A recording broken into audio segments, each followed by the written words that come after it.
Nah, video kali ini saya akan membahas mengenai kendala atau tantangan mahasiswa pada saat dia berbisnis.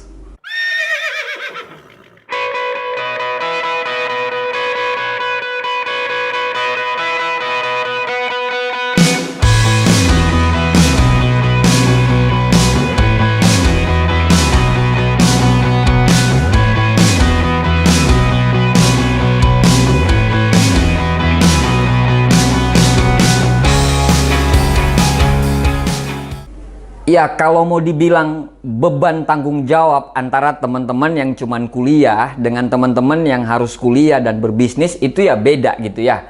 Beda, tanggung jawabnya itu jadi berbeda gitu. Nah, kalau mamanya teman-teman yang hanya kuliah, yang hanya cari gelar sarjana, hanya pengen lulus saja terus kerja di tempat lain, mereka berpikir, ya sudah, beban saya cuman kuliah doang, IP bagus. Nah, tetapi kalau teman-teman yang sambil berbisnis ini gitu ya, beban tanggung jawabnya itu jadi double gitu. Di satu sisi dia punya tanggung jawab untuk menyelesaikan kuliahnya secara tepat waktu, dan di satu sisi lagi dia harus mengembangkan bisnisnya untuk apa? Supaya uang yang dia dapetin dari bisnis dia itu bisa mengalir lebih banyak. Nah, sebenarnya kan mahasiswa yang baik itu adalah mahasiswa yang bagus atau mahasiswa yang bertanggung jawab adalah mahasiswa yang kuliah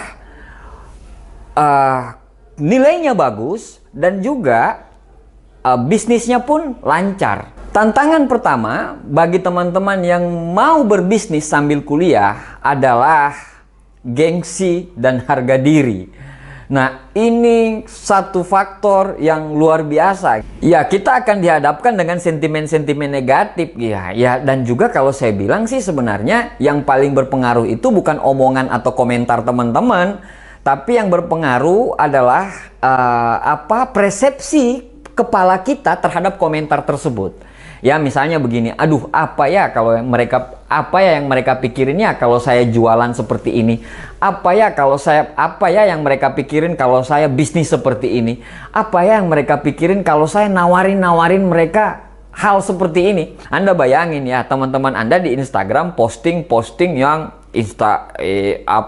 posting yang makan di mana, makanannya apa, jalan-jalannya kemana, terus ya pokoknya hal-hal yang berbau happy lah seperti itu. Sedangkan Anda di Instagram Anda harus posting jualan spray ya, jualan masker ya, jualan jualan macam-macam, jualan jilbab, jualan mukena, jualan baju dan semuanya. Ya, memang Instagram Anda itu jadi kayak pasar gitu ya, tidak menarik lah.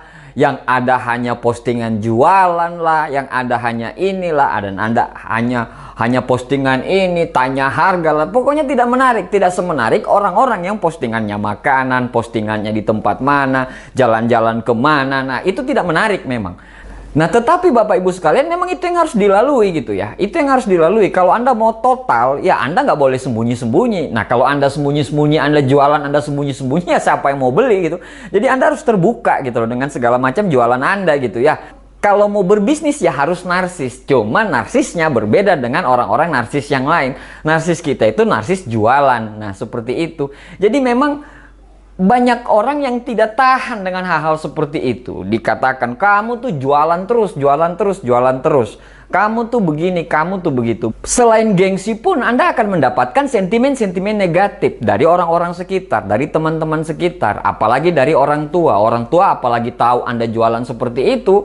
Kalau orang tua dengan paradigma old style gitu, yang pengen kuliah cepat selesai dan kerja di tempat yang bagus gitu ya, mereka akan berpikir, kamu itu saya kirim untuk kuliah gitu ya, bukan untuk jualan. Emangnya papa nggak mampu gitu untuk membiayai kamu kuliah? Nah, hal-hal seperti itu yang menjadi tantangan nomor satu gitu ya. Jadi gengsi ini harus dihilangkan memang benar-benar. Ini tantangan nomor satu. Banyak orang-orang berhenti hanya karena omongan orang lain.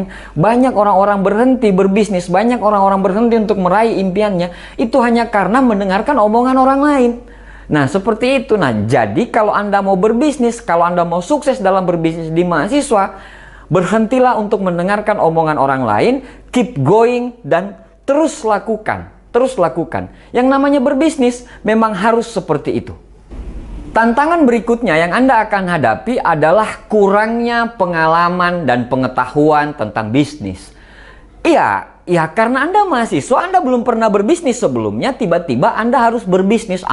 Saya punya impian nih, saya harus berbisnis, saya harus beli motor sendiri, saya harus bayar kuliah sendiri, saya harus beli paket data sendiri. Dan tetapi pada saat Anda memulai berbisnis, Anda tidak tahu. Anda tidak mengerti gitu. Anda tidak mengerti karena Anda tidak pernah menjalankan bisnis sebelumnya. Berbeda dengan Anda yang sudah menjalankan bisnis sebelumnya gitu ya. Nah, seperti itu. Jadi memang kurangnya pengalaman gitu, kurangnya pengalaman. Ya, pada akhirnya nanti Anda akan mengalami kegagalan. Anda akan mengalami rentetan kegagalan demi kegagalan. Ya, Anda ditipu orang lah, produk Anda nggak datang, Anda harus membangun branding di media sosial dengan produk Anda.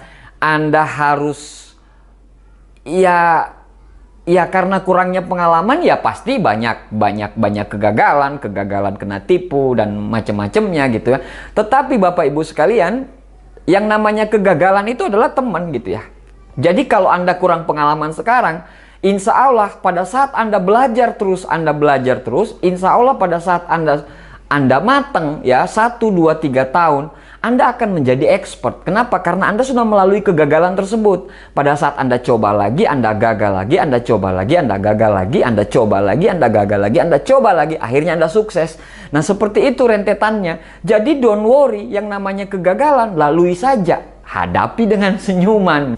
Kendala ketiga adalah fokus Anda akan terpecah. Di satu sisi Anda kuliah, tapi di satu sisi Anda harus menjalankan bisnis. Jadi sangat terpecah fokusnya. Yang namanya bisnis kan part time gitu. Apalagi kalau Anda bisnis online, apalagi kalau Anda bisnis yang bisa paruh waktu, itu enak sekali gitu. Jadi pada saat Anda kuliah, Anda fokus dengan kuliah Anda, tapi pada saat Anda berbisnis, Anda fokus dengan bisnis Anda. Bisnis itu bukan full timer ya, tapi full heart. Maksudnya kita laksanakan betul-betul dengan hati kita. Bukan full time itu maksudnya adalah Anda harus jalanin, Anda tinggalin kuliah. Oh no, enggak seperti itu. Jangan sampai meninggalkan kuliah. Kita berbisnis untuk menunjang kuliah. Itu di awal. Kalau umpamanya Anda keterusan, Anda akan sukses. Nah, seperti itu. Di sini dituntut kefokusan Anda membangun usaha. Jadi gini, Anda harus punya goals terhadap bisnis Anda. Anda harus punya goals terhadap bisnis Anda. Kalau Anda tidak punya goals terhadap bisnis Anda, pada saat Anda sibuk membangun hal yang utama yaitu kuliah, Anda akan mengorbankan bisnis Anda itu. Banyak sekali orang-orang yang berhenti berbisnis. Kenapa? Karena padat sekali ya, kemahasiswaannya ini padat sekali. Padahal pada saat dia selesai kuliah, dia akan menghadapi hal yang sama lagi. Kalau dari sekarang Anda sudah terbiasa untuk menghadapi bagi waktu, fokus terhadap dua komponen gitu ya, fokus terhadap kuliah, fokus terhadap bisnis, insya Allah ke depannya Anda akan lebih matang untuk menghadapi hidup, Anda akan lebih matang untuk menghadapi rentetan kegagalan yang Anda akan hadapi di dunia kerja Anda atau di dunia bisnis Anda nanti. Kenapa? Karena Anda sudah terbiasa dari pada saat Anda kuliah. Yang keempat, manajemen keuangan yang sangat berantakan ya. Perusahaan kelas 1 dihasilkan dari manajemen kelas 1. Ya, mau seberapa besar pun income Anda di bisnis Anda, tapi kalau Anda tidak tahu mengatur duit, ya Anda nggak akan jadi apa-apa. Intinya, pada saat kita berbisnis, manajemen keuangan ini adalah bagaimana Anda bisa mengatur uang Anda dengan ketat gitu ya. Dengan ketat ya, bukan pemanya pada saat Anda mengatur keuangan Anda, Anda sudah biarin keuangan Anda itu keliru. Jadi memang benar-benar ya tadi saya bilang manajemen kelas 1, perusahaan kelas 1 dihasilkan dari manajemen kelas 1. Jadi memang benar-benar Anda buat pembukuan yang sangat ketat sehingga Anda sangat berhati-hati pada saat Anda memakai duit ya, memakai uang Anda yang dari bisnis Anda, sehingga pada saat Anda terjadi semacam goncangan atau terjadi semacam masalah terhadap bisnis Anda masih punya saving uang. Mimpi kita kan masih setengah nih. Kita masih punya mimpi yang jangka panjang tuh. Jadi memang benar-benar pengaturan keuangan yang harus kita ketatkan benar-benar. Ya harus memang betul-betul punya pembukuan. Salah kalau Anda tidak punya pembukuan. Yang kelima adalah Anda akan kehilangan waktu untuk bersenang-senang. Ya, masa muda adalah masa bersenang-senang, masa yang tidak pernah Anda lupakan. Kebanyakan orang gagal di bisnis ini, berhenti di bisnis, ya. Karena apa? Karena di satu sisi memang benar-benar tekanannya itu luar biasa gitu ya. Di satu sisi dia berbisnis, tapi di sisi lain teman-temannya, dia lihat instastorynya teman-temannya lagi di pantai mana, lagi makan di mana, dan tanpa dia. Nah, itu memang beban mental, beban moral. Dan juga istilahnya kalau umpamanya di suatu titik dia akan berpikir kayak begini, ngapain ya saya susah-susah seperti ini ya? Mending saya senang-senang dulu. Nah, hati-hati. Kalau Anda sudah berpikir seperti itu akan sangat membunuh impianmu menjalankan sebuah bisnis. Jadi tidak usah berpikir seperti itu. Anda harus berpikir, ya nggak apa-apa, saya susah-susah dulu sekarang. Ya, nanti orang sibuk cari pekerjaan, saya sudah menikmati pekerjaan saya. Kan seperti itu lebih bagus. Bapak Ibu, teman-temanku sekalian, saya cuma bilang, Anda tidak mau ngambil beban itu sekarang. Anda tidak mau ngambil kegagalan itu sekarang. Setelah Anda selesai kuliah, Anda akan merasakan beban yang sama. Anda akan ditolak orang, bisnis pun Anda akan mengalami kegagalan, dan banyak hal yang dibebankan kepada Anda sekarang. Jadi mending ambil kegagalan itu, ambil masalah itu sekarang. Pada saat orang lain sibuk cari pekerjaan, pada saat orang lain sibuk berbisnis, Anda sibuk ngajarin orang untuk berbisnis. Anda sibuk menikmati apa yang sudah Anda tuai daripada mahasiswa. Itu luar biasa sekali. Seperti di video kemarin yang saya katakan, sukses di usia muda itu luar biasa. Sukses di usia tua, kebangetan kalau nggak sukses. Tapi sukses di usia muda itu hanya orang-orang terpilih yang mampu menjalankan itu. Apabila dia sudah bisa mengalahkan gengsi dia sudah bisa belajar dari pengalamannya, dia sudah bisa fokus terhadap bisnisnya, dia bisa sudah mengatur keuangan yang tepat, dan dia sudah berpikir untuk menunda kesenangannya dulu, insya Allah setelah selesai kuliah dia lebih matang daripada orang lain. Teman-temanku sekalian, tua itu pasti, tapi dewasa itu adalah pilihan. Saya cuma bilang satu hal, Anda berhenti untuk mengambil tanggung jawab berbisnis itu sekarang, atau Anda ke depannya akan mengambil tanggung jawab yang sama. Mending masih muda, masih punya tenaga, masih diberi kesehatan oleh yang di atas, Anda berbisnis dari sekarang, daripada nanti menunggu Anda sudah punya tanggungan, Anda sudah punya pekerjaan, Anda akan sangat-sangat susah berbisnis.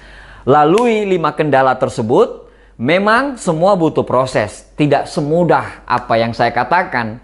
Tetapi kalau 5 hal ini Anda bisa taklukkan, insya Allah Anda akan bisa menaklukkan kuliah Anda bisa menaklukkan bisnis Anda, dan Anda menjadi orang sukses di usia muda.